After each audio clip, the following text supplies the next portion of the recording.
Hello दोस्तों, नमस्कार। मैं हूं अनिल चौहान। आप हैं मेरे चैनल अनिल सिरमौर पर।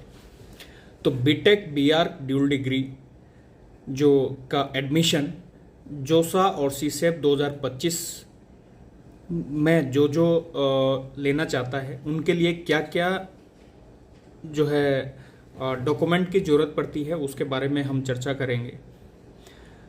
तो आप लोगों से सभी से मेरा यही रिक्वेस्ट रहेगा कि आप चैनल को सब्सक्राइब करो, लाइक करो, शेयर करो। कोई भी जो एडमिशन से रिलेटेड जो भी क्वेरी है आप कमेंट करिए। कमेंट के माध्यम से मैं आपको आपके जो भी क्वेरी होगी उसका कोशिश करूँगा कि उसका रिप्लाई मैं कर पाऊँ। तो देखिए, सबसे पहले आपने जो है आपको क्या क्या डॉक्यूमेंट चाहिए। आप एनआईटी हमीरपुर में यदि एडमिशन लेना चाहते हैं या किसी और संस्थान में भी एडमिशन लेना चाहते हैं तो उसमें जब आप एनआईटीज़ की मैं बात करूंगा तो क्या क्या डॉक्यूमेंट चाहिए, क्योंकि डॉक्यूमेंट आपको पहले से बना के रखने पड़ेंगे। क्या क्या डॉक्यूमेंट चाहिए और उसके बारे में हम विस्तार से चर्चा करेंगे। देखिए, आपको सबसे पहले आपके जो स्टूडेंट है उसके स्टूडेंट के भी और पेरेंट्स के भी recent coloured passport size photo चाहिए पड़ेंगे। वो आप लेके रखना अपने पास, पेरेंट्स के भी और आपके जो है स्टूडेंट का तो चाहिए। उसके बाद यदि कोई आपका गार्जियन वहाँ पे है, जैसे मान लो एनआईटी हमीरपुर में है, आपका कोई रिश्तेदार आसपास में है, वो बच्चे को विजिट करना चाहता है, हॉस्टल में मिलना चाहता है, तो गार्जियन का भी फ़ोटो चाहिए पड़ेगा अगर होगा तो। इसके बाद जो है आपको जो प्रोविजनल एडमिशन जब आपका हो जाता है तो प्रोविजनल जो एडमिशन लेटर है जोसा से सीसेब से वो भी आपको चाहिए।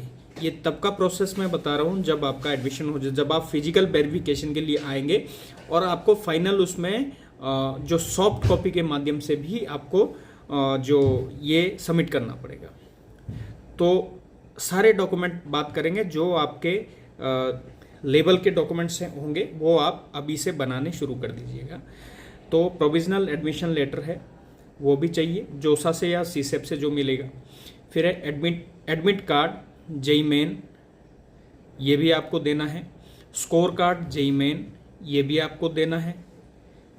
और इसके बाद मार्कशीट है, सर्टिफिकेट जो है क्लास 10th का, हाई स्कूल का। ये डेट ऑफ बर्थ के प्रूफ के लिए होगा, उसमें बच्चे की डेट ऑफ बर्थ होती है। तो प्रूफ सिर्फ हाई स्कूल का जो मार्कशीट है वही मानी जाएगी। तो आप इसको भी स्कैन करके और एक बढ़िया सा जो फोटोसेट कॉपी है, कम से कम 2-2, 3-3 कॉपियाँ आप बना के लाइएगा जो मैं बता रहा हूँ। और 12th की मार्कशीट भी चाहिए आपको। ये चाहिए जो स्टेट ऑफ एलिजिबिलिटी कि आपकी एलिजिबिलिटी उस स्टेट की मानी जाएगी जहां से आपका +2 होगा। तो ये उसमें होगा as a proof of state of eligibility and percentage of marks. +2 का जो परसेंटेज है वो आपका माना जाएगा। और फिर है जिसमें आपका year of passing qualification examination हो और PCM जो परसेंटेज इन क्वालिफिकेशन एग्जामिनेशन, ये सारी चीज़ें हैं। एक नोट मैं आपको बता देना चाहता हूं जो उसमें है, Indian nationals who pass the qualifying examination from an institution abroad must submit passport. Permanent address given in the passport will be determined in the state of eligibility. तो अगर आपने बाहर से की है, जो आपका पासपोर्ट में जो एड्रेस होगा वो आपका स्टेट ऑफ एलिजिबिलिटी माना जाएगा यदि आपने बाहर से जो पढ़ाई की है। फिर है सेकेंड नंबर पे, candidate having senior secretary from the national open school must also submit the proof of place of examination centre of the final examination to determine the state of eligibility. यदि किसी ने जो है national open school से किया है, बहुत ही important है, तो जो आपका सेंटर जिस स्टेट में रहेगा, आप हिमाचल से हो सकते हैं, आप उत्तर प्रदेश से हो सकते हैं, उत्तराखंड से, यदि आपका सेंटर एग्जाम सेंटर जो है नेशनल ओपन स्कूल का चंडीगढ़ है तो आपकी स्टेट ऑफ एलिजिबिलिटी मानी जाएगी चंडीगढ़, राइट।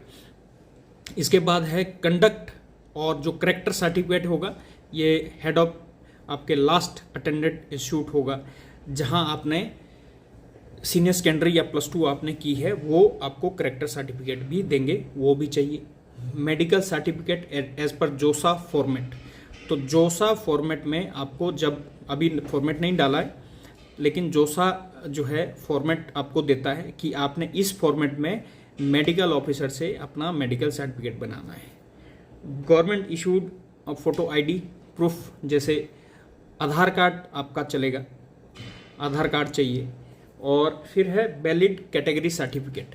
ये सबसे इम्पोर्टेंट है भाई, जिसकी मैं बात कर रहा था कि जो आपको अप्रैल 2025 के बाद का आपको आपका सर्टिफिकेट बना होना चाहिए, वही मान्य होगा। यदि आप 2024 या इससे पहले का कोई सर्टिफिकेट होगा वो मान्य नहीं होगा।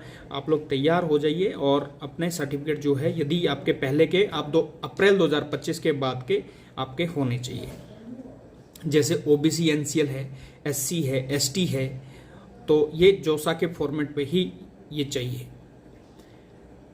OBC NCL certificate must be issued on और आफ्टर, ये मैंने पहले भी आपको बोला है कि अप्रैल 2025 के बाद का आपका ये सर्टिफिकेट चाहिए। फिर सेकंड में आपको इसमें नोट आप कर लीजिए, the caste of the candidate must be in the state wise central list. Central list में आपका कास्ट रहना चाहिए। The OBC NCL SC ST candidate of Maharashtra state must also provide their caste validity certificate. उसमें caste validity certificate की कब तक मान्य रहेगा वो उसमें लिखा होना चाहिए। तो इसके बाद है income and asset certificate bye competent authority. जो अब इनकम सर्टिफिकेट भी चाहिए, क्यों? क्योंकि आप जो ईडब्ल्यूएस से भर रहे हैं यदि, तो ईडब्ल्यूएस जो सेंट्रल ईडब्ल्यूएस कैंडिडेट है वो जोसा फॉर्मेट के तहत जो है आपको तहसीलदार, एसडीएम, जो भी आपका कॉम्पिटेंट अथॉरिटी होता है, उससे अप्रैल 2025 के बाद का ये इनकम सर्टिफिकेट भी चाहिए, जो कि फाइनेंशियल ईयर 2024-25 का बनेगा। फिर यदि कोई पीडब्ल्यूडी कैंडिडेट है, उसको जो है पर्सन विद डिसेबिलिटी का जोसा फॉर्मेट के अकॉर्डिंग ही आपको सर्टिफिकेट देना पड़ेगा, और जिसमें कि the certificate will be rejected if the disability less than 40% से ऊपर का, 40% या उससे ऊपर का आपका डिसेबिलिटी रहना चाहिए, तभी मान्य होगा। इसके बाद है registration card as per the allotted branch department. जब आपका हो जाएगा, आप कंफर्म कर लेंगे कि मैंने इसमें सिविल लिया है, मैंने इलेक्ट्रॉनिक्स लिया है, मैंने कंप्यूटर साइंस लिया है, उसके बाद आपका जो वो रजिस्ट्रेशन कार्ड है वो भी चाहिए। फिर है एफिडेविट है on stamp paper of ₹10 denomination और मोर इन द, जो आपका ये भी रहेगा, ये आपका यहाँ भी मिल जाएगा। यहाँ भीड़ बहुत ज़्यादा रहती है, लेकिन यहाँ जो है आपको ये आसानी से मिल जाएगा। एक है अबाउट करेक्टनेस और information provided, original mandatory of every candidate, ये सबको देना है। जो 10 रुपये के उसमें करेक्टनेस ऑफ इंफॉर्मेशन, ये आपको देना है। फिर यदि आपका स्टडी गैप है तो आपको 10 रुपये के स्टम्प पेपर पे स्टडी गैप का भी आपको सर्टिफिकेट और जो ये एफिडेविट देना पड़ेगा। फिर copy of email generated online after logging into www, एक एंटी रैगिंग का सर्टिफिकेट बनेगा। आपको सीधा www.antiragging.in पर आपको साइन अप करना पड़ेगा, उस पर फॉर्म आता है वो भरना पड़ेगा, फिर उससे निकलता है एंटी रैगिंग का, वो भी आपको देना है। पेरेंट्स का भी, पेरेंट्स और गार्जियन का, कैंडिडेट का भी। इसके बाद है income certificate issued by the competent authority to economic backward class EBC for claiming exemption in tuition fee based on the annual income up to 5 lakh से कम यदि किसी की जो एनुअल इनकम है तो उसको भी इनकम सर्टिफिकेट देना पड़ेगा। तहसीलदार से कम का नहीं, और फाइनेंशियल ईयर जो है 2024-25 का चाहिए और अप्रैल के बाद बना होना चाहिए। तो ये सारी चीज़ें थी, ये सर्टिफिकेट आपको चाहिए। और हो सकता है फीस के बारे में मैं अभी आई एम नॉट श्योर कि, तो इसके बाद ट्यूशन फीस के बारे में भी बात कर सकते हैं, लेकिन क्योंकि हो सकता है घटे बढ़े ट्यूशन फीस का अभी तक नोटिस नहीं आया है। तो इसके लिए मैं 2024 के ट्यूशन फीस जो सेमेस्टर की ली थी उसके बारे में मैं बता सकता हूँ। ये 2025 की ट्यूशन फीस या हॉस्टल फीस नहीं होगी, मैं 2024 की ट्यूशन फीस के बारे में बात कर रहा हूँ लगभग। लेकिन लगभग आपको आइडिया हो जाएगा। प्लेट ये रहने दे, मैं ले जाऊँ। इससे आपको आइडिया हो जाएगा कि आपको लगभग कितनी फीस देनी है। तो जो SC, ST और PWD कैंडिडेट है वो जोसा में लगभग जो है 37,500 रुपये जमा करते हैं, जिसमें जमा ऐसे होता है 32,500 और 5,000, मतलब टोटल आपका 37,500 के आसपास जब आप एडमिशन लेंगे उस वक्त ऑनलाइन ही आपका जमा हो जाएगा। लेकिन आपकी जो फीस है वो फीस होती है 38,600 रुपये। तो आपको जो गैप होता है लगभग 1,100 का वो आपको जमा करना पड़ेगा जब आपका एडमिशन कंफर्म हो जाएगा। तो SBI कलेक्ट से NIT हमीरपुर के जो है अकाउंट में आप अगर श्योर है जो मैंने बोला है कि जोसा आपसे लेगा 37,500 रुपये, लेकिन NIT हमीरपुर की फीस है 38,600 रुपये, मतलब 1,100 रुपये का गैप है। 1,100 रुपये आपने जोसा को कम दिए। तो जो अमाउंट आपने कम दिया है वो जब आपका एडमिशन हो जाएगा, जब आप यहाँ आने से पहले आपको NIT हमीरपुर के अकाउंट में 1,100 रुपये जो है SB कलेक्ट के माध्यम से जमा करने हैं। इसी तरह से जिनकी एनुअल फीस 1 लाख रुपए से कम है, जिन पेरेंट्स की एनुअल फीस 1 लाख रुपए से कम है, वो जोसा में 80,000 रुपये जमा करते हैं। 2024 के हिसाब से मैं बोल रहा हूँ 80,000 रुपये जमा करते हैं। लेकिन आपकी जो है सेमेस्टर फीस 38,600 रुपये, मतलब 41,400 रुपये अब जो है NIT हमीरपुर जब आपका एडमिशन हो जाएगा, बच्चा यहाँ आ जाएगा, तो उसके बाद एक वेबसाइट पे हम जो NIT हमीरपुर लिंक डालता है कि जिसने पैसे वापस ज़्यादा जमा कराए हैं जोसा में, वो अपना डिटेल भरो ताकि जो आपने ज़्यादा पैसे दिए हैं वो पैसा आपको वापस मिल सके, वापस NIT हमीरपुर दे सके। तो जैसे 41,400 रुपये आप ज़्यादा देते हैं, आपने जोसा में दिए 80,000 जबकि लगने थे आपके 38,600 ही, तो NIT हमीरपुर आपको ये पैसा वापस आपके अकाउंट में देता है। लगभग 6 महीने आप इस प्रोसेस में लग जाते हैं। इसी तरह से जिस फैमिली की फैमिली की एनुअल इनकम 1 लाख से 5 लाख के बीच में है, वो भी जोसा में 80,000 रुपये जमा करते हैं, जबकि उनकी फीस 59,433 थी 2024 में। तो आपको भी 20,567 रुपीज़ जो है वापस NIT हमीरपुर देगी आपके एडमिशन होने के बाद। आपने बिल्कुल भी घबराना नहीं है, ये पैसा आपको वापस दिया जाता है। इसके बाद जिनकी एनुअल इनकम 5 लाख रुपए से ऊपर है, जिनकी एनुअल इनकम 5 लाख रुपए से ऊपर है, उनको जोसा 2024 में जोसा आपसे 80,000 रुपये ही लेगा, लेकिन उनकी जो सेमेस्टर की फीस थी वो थी 1,01,100 रुपये।